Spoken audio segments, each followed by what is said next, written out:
In the vast and unrelenting silence of space, where empires rose and fell like tides on forgotten shores, there existed a relic unlike any other, not a weapon forged in war nor a vessel built for exploration, but something far older, something that defied time itself.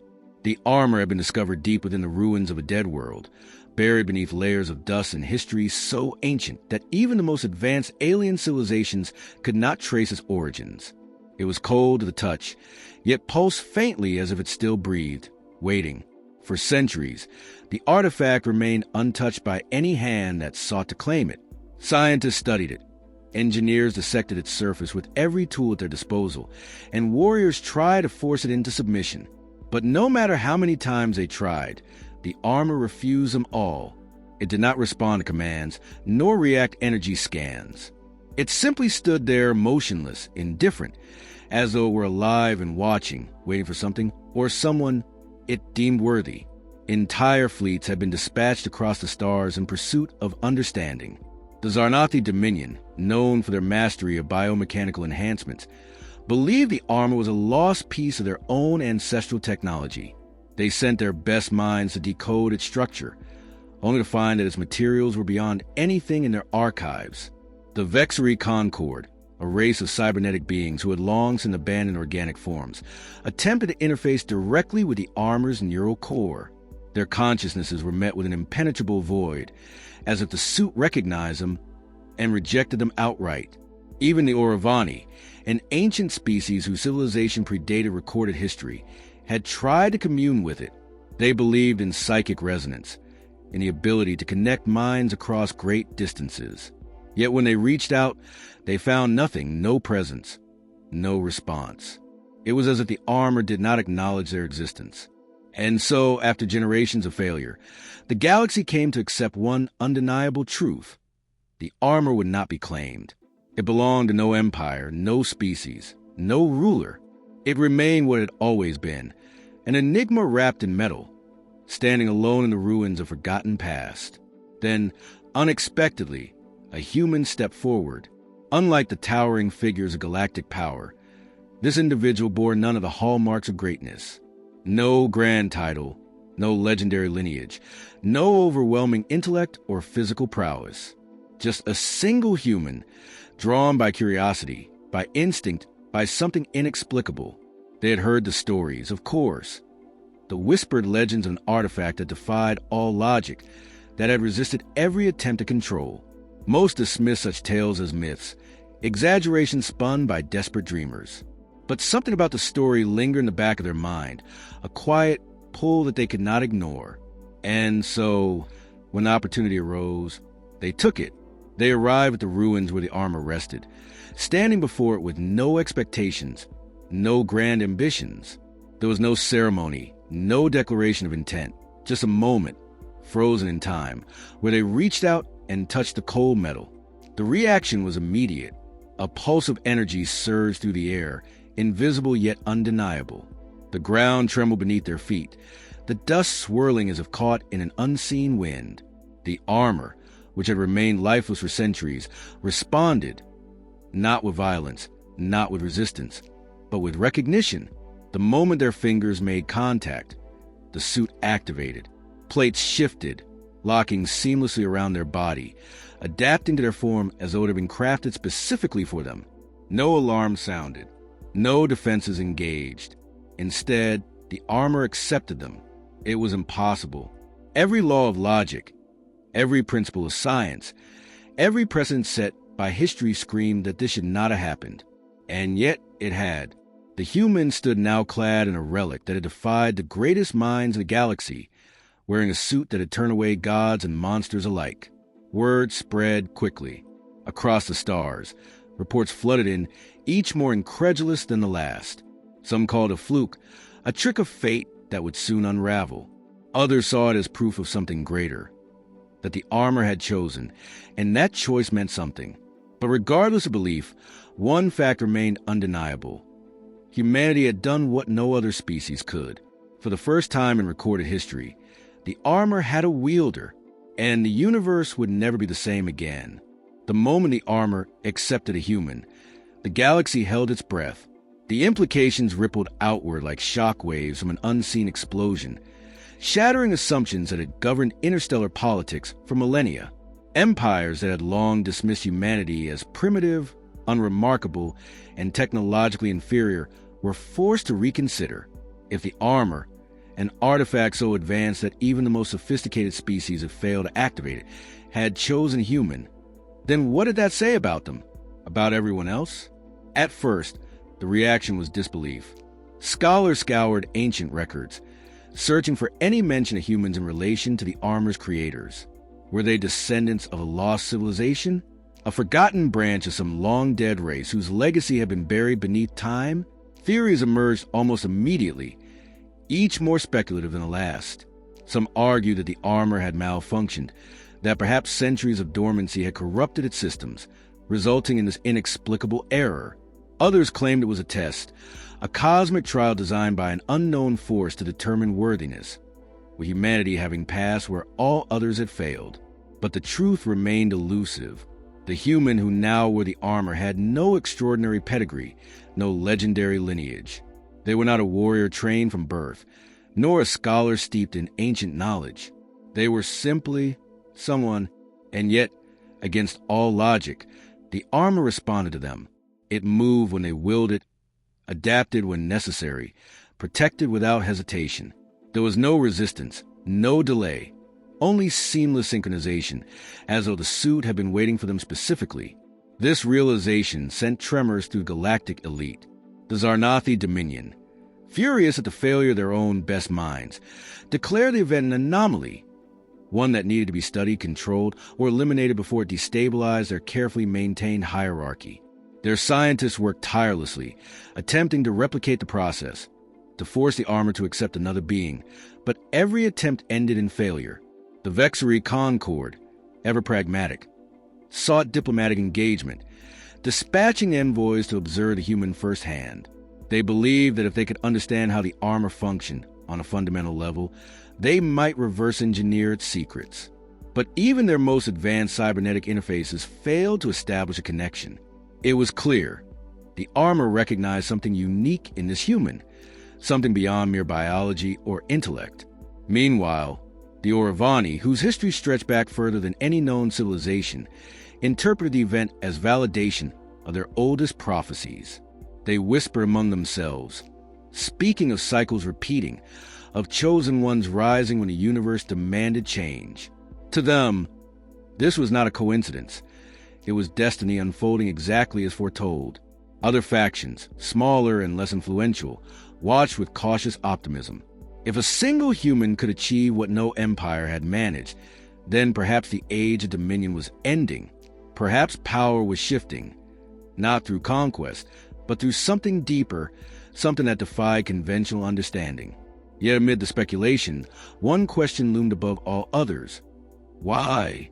What made this human different?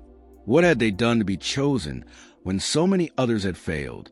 The answer, frustratingly, remained just out of reach. The armor itself gave no indication of reasoning, no voice to explain its choice. It simply obeyed, responding to the human's instincts as if it had always known them. And so the world changed, not through war or revolution, but through revelation. The balance of power had shifted, not because of weapons or fleets, but because of a single act of acceptance. Humanity, once overlooked, now stood at the center of the galaxy's attention. Some saw opportunity, others threat, but none could deny the significance of what had occurred. The armor had chosen a human, and whatever came next would reshape everything.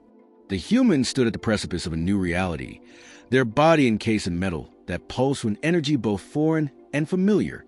The armor did not feel like a burden. It felt like an extension of self, responding to thought before action, adapting to instinct before conscious effort. Every movement was seamless, every sensation heightened. Strength coursed through them, but it was more than physical power. It was awareness, clarity, and almost preternatural understanding of their surroundings.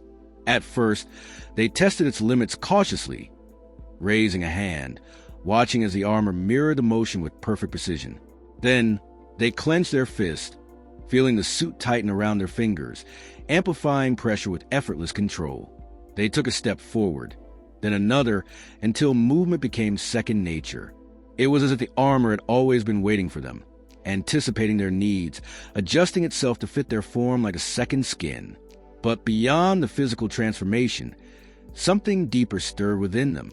The armor did not merely protect. It guided. Thoughts that had once been fragmented now aligned with startling coherence. Decisions that would have taken minutes to process came instantly, sharpened by an intelligence embedded within the suit's very structure. It was not artificial in the way machines typically were. There was no voice, no interface, no cold logic dictating commands. Instead, it resonated with something fundamental, something intrinsic to the human themselves. They raised their gaze to the ruins around them, the remnants of a civilization long lost time. Dust swirled in the air, disturbed by the activation of the armor, yet the silence remained unbroken. No one else was here, no scientists, no warriors, no observers from distant empires. Just them and the suit that had chosen them. And then the first true test came. A tremor beneath their feet, a shift in the air. Something was approaching. The armor reacted before they could even process the threat, shifting its plating, reinforcing key points along their limbs and torso. Their vision adjusted, filtering light in ways they had never experienced before. Shapes emerged in the distance, figures moving through the dust, weapons drawn. Raiders, mercenaries, scavengers, opportunists, whatever they were, they had come for the armor. Perhaps they had heard the rumors. Perhaps they had seen reports, or maybe they simply recognized the value of what lay before them. Either way, they moved with purpose, closing in fast. The human braced themselves. There was no time for hesitation. The first shot rang out, a plasma bolt slicing through the air, aimed directly at their chest. But the armor anticipated the attack, shifting their stance just enough for the blast to glance off harmlessly. Before the shooter could fire again, the human moved. Not with panic, not with fear, but with certainty. They dodged between attacks, weaving through enemy fire with unnatural speed. Each movement was precise, each counterstrike calculated. They struck with a force that sent armored bodies flying, disarming opponents with a single blow. The armor did not falter, did not hesitate. It responded to intent, to instinct, to will. Within moments, the battle was over. The raiders lay scattered, some unconscious, others fleeing into the ruins. The humans stood amidst the wreckage, breath steady, heart pounding. Not from exhaustion, but from exhilaration. They had fought before. They had survived before. But never like this. Never with such effortless command. And yet, as they looked down at their hands, now covered in gleaming metal, a question lingered. What now? The armor had given them strength. But strength alone meant nothing without purpose. Did they wield this power to defend? To conquer? To change the world, or to be changed by it? As if sensing their thoughts, the armor shifted slightly, recalibrating, awaiting the next move. The human exhaled slowly, steadying their mind. There was no turning back. The galaxy had already begun to take notice, and soon they would have to decide who they truly were. The galaxy was no longer watching from a distance. The moment the armor accepted a human, the silence of speculation shattered into action. Across the stars, empires, factions, and independent worlds reacted with urgency, each interpreting the event through their own lens. Some saw it as a threat, others as an opportunity, and a few as destiny unfolding exactly as foretold. The Zarnathi Dominion issued immediate mobilization orders, deploying elite strike teams to track down the human and seize the armor before its power could be used against them. Their leaders viewed this development as an existential crisis. If a species they had long considered inferior could wield such advanced technology, then their entire doctrine of supremacy was at risk. They launched covert operations, dispatching assassins, spies, and bounty hunters across multiple systems in search of the chosen one. Meanwhile, the Vexery Concord took a different approach. Rather than confrontation, they sought negotiation. Their envoys reached out discreetly, offering protection, knowledge, and resources in exchange for access to the armor's inner workings. To them, this was not a battle to be won or lost. It was a puzzle to be solved, a key to unlocking the next stage of evolution. If the armor had selected a human, Then perhaps there was something fundamental about organic consciousness that their cybernetic forms lacked. Understanding this could redefine their very existence. But not all reactions were hostile or pragmatic. Among the oppressed and forgotten corners of the galaxy, whispers of revolution spread like wildfire. Planets under imperial rule, forced into servitude by the great powers, saw in the human a symbol of defiance, a lone figure, unaligned with any empire, wielding the greatest relic known to history. It was more than just a story. It was proof that power did not belong solely to those who had hoarded it for centuries. Resistance movements formed alliances overnight, drawing inspiration from the idea that if a single human could change the course of history, then so too could they. The Oravani, ever cryptic in their interpretations, declared the arrival of the Chosen One as a fulfillment of ancient prophecy. Their scholars gathered in secret conclaves, poring over texts older than most civilizations, searching for confirmation of what they had long suspected, that the cycle of cosmic upheaval had begun anew. To them, the armor was not simply a weapon or a tool. It was a harbinger, a sign that balance was shifting and that the time for reckoning had arrived. Yet, amidst the rising tides of political maneuvering and ideological fervor, the human themselves remained at the center of it all, not as a pawn, not as a legend, but as a person grappling with the weight of what had happened. The armor had granted them strength, clarity, and purpose, but it also placed them on a path they had never intended to walk.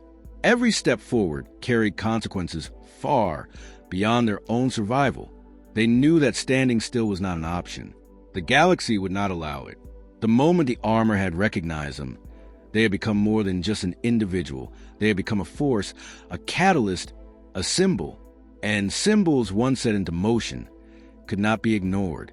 So they made a choice. Rather than retreat, rather than hide, they stepped forward, not as a conqueror, not as a savior, but as someone who refused to let history be dictated by those who had always held power. They traveled from world to world, meeting those who sought answers, those who sought justice, those who sought change. They listened, they learned, and when necessary, they fought not for conquest, but for freedom. With every battle won, every alliance forged, the movement grew. Factions that had once been enemies found common ground beneath a shared cause. Empires that had ruled unchallenged for centuries now faced resistance unlike anything they had encountered before. And at the heart of it all stood the human, clad in the armor that had once defied the universe itself. The question was no longer why the armor had chosen them. It was what they would do with that choice. And as the galaxy braced for the storm to come, one truth became undeniable. Nothing would ever be the same again.